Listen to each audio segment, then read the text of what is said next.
Hello guys, welcome back to my YouTube channel और मेरे videos का इतना सारा प्यार देने के लिए आप सभी का बहुत बहुत धन्यवाद। तो आज का थंबनेल देख के आप लोगों को पता चल ही गया होगा कि आज का टॉपिक क्या है। आज का हमारा जो टॉपिक है वो है आईपीओ, एफपीओ और राइट इशू से रिलेटेड। आज तक आप लोगों ने सिर्फ स्कूलों में इस वर्ड को सुना होगा, लेकिन आज मैं यहाँ पे डिटेल में इन सब ये जो वर्ड है इन सब का मतलब आप लोगों को समझाऊंगा। मान लीजिए कोई कंपनी है और वो स्टॉक मार्केट से पैसा उगाना चाहती है, तो वो कौन कौन से तरीके जिससे वो स्टॉक मार्केट से पैसे उगा सकती है और हम उसमें कैसे पार्टिसिपेट कर सकते हैं।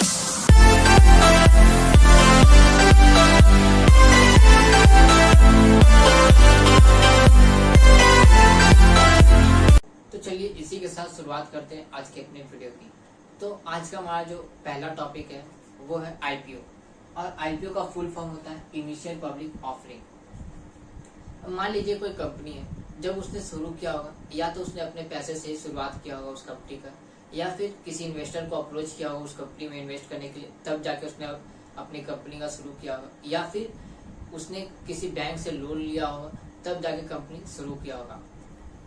लेकिन जब वो कंपनी कुछ साल बाद बड़ी हो जाती है तो उसे एक कंपनी से मल्टीनेशनल कंपनी बनाने के लिए बहुत सारा पैसा चाहिए होता है, तब वो कंपनी स्टॉक मार्केट में आईपीओ लाती है। या फिर जो इन्वेस्टर है जिसने इन्वेस्ट किया था कुछ साल पहले जब वो कंपनी कुछ नहीं थी, लेकिन अब उस इन्वेस्टर को उसका पैसा वापस चाहिए, तब भी कोई कंपनियां जो स्टॉक मार्केट में आईपीओ लाती है। या फिर कोई बैंक से उन्होंने लोन लिया है, उस बैंक का जो लोन है उसे रीपे करने के लिए भी कंपनियां आईपीओ लाती है, ताकि जो कंपनी है वो डेट फ्री हो सके और बैंक का लोन देने के बाद जो भी पैसा बच सके वो उसे एक्सपेंशन के लिए यूज कर सके। तो आपके मन में क्वेश्चन आ रहा होगा कि क्या कोई भी कंपनी अपना आईपीओ ला सकती है, रात में सो के सुबह उठी और जाके स्टॉक मार्केट में आईपीओ ला दी? ऐसा नहीं होता है। स्टॉक मार्केट में कंपनी को आईपीओ लाने से पहले सेबी से परमिशन लेना पड़ता है। सेबी यानी securities and exchange board of India.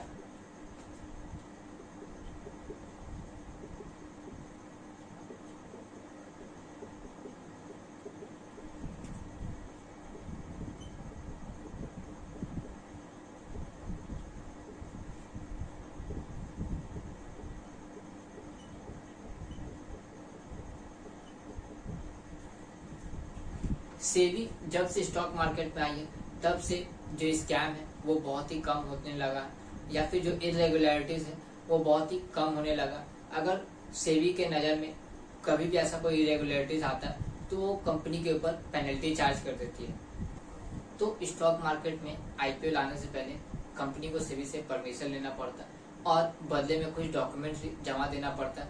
तो सेबी उन डॉक्यूमेंट को चेक करती है और ये भी साथ में देखती है कि क्या सेबी के कुछ नॉर्म्स है कंपनी को स्टॉक मार्केट में आईपीओ लाने से पहले, वो भी चेक करते हैं कि क्या कंपनी ने जो मेरे नॉर्म्स है उन सबको पूरा किया। तब जाके सेबी एक कंपनी को अप्रूवल देती है स्टॉक मार्केट में आईपीओ लाने के लिए।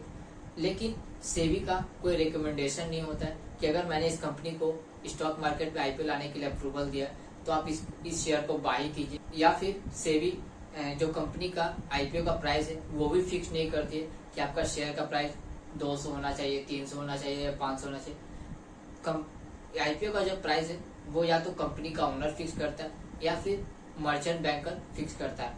मर्चेंट बैंकर जो है वो कंपनी का एक एजेंट की तरह होता है। जैसे कि आप एलआईसी का अगर इंश्योरेंस कराए होंगे तो वो आपको कोई एजेंट किया होगा, वैसे ही मर्चेंट बैंकर जो है वो एक कंपनी का एजेंट है जो कंपनी का प्राइस फिक्स करने में उसका हेल्प करता है।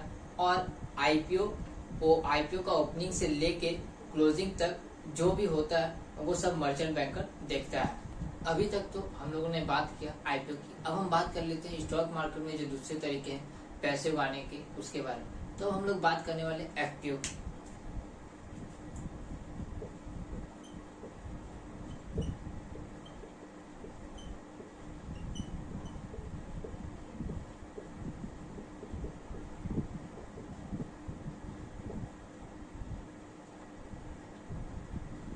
तो एफपीओ का फुल फॉर्म होता है follow on public offer. Follow on public offer का मतलब होता है, मान लीजिए कोई कंपनी है वो स्टॉक मार्केट में ऑलरेडी लिस्टेड है और उसे और भी पैसा चाहिए, तो क्या करती है, अपना जो शेयर है उसको डिस्काउंट में पब्लिक को ऑफर करती है। मतलब मान लीजिए अगर उसका मार्केट में करेंट प्राइस 500 चल रहा होगा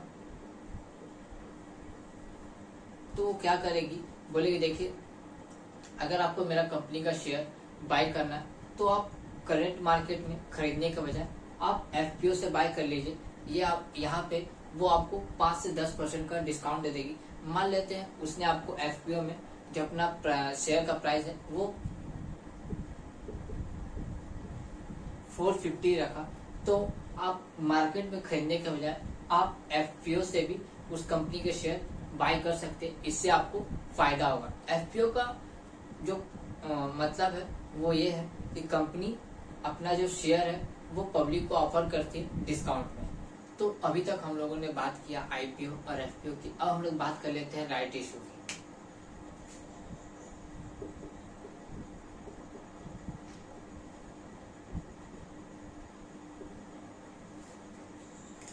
राइट इशू क्या होता है? राइट इशू वो इशू है जहां पे कंपनी अपने एग्जिस्टिंग शेयर होल्डर को कुछ शेयर ऑफर करते हैं। मान लीजिए रिलायंस है और मैंने रिलायंस का 10 शेयर को होल्ड किया हुआ है, तो रिलायंस बोलेगी देखिए आप ऑलरेडी मेरे कंपनी में एक शेयर होल्डर है, तो आप अगर चाहे तो और भी मेरे कंपनी के 10 शेयर बाय कर सकते हैं और उसके बदले में मुझे कुछ पैसा चाहिए।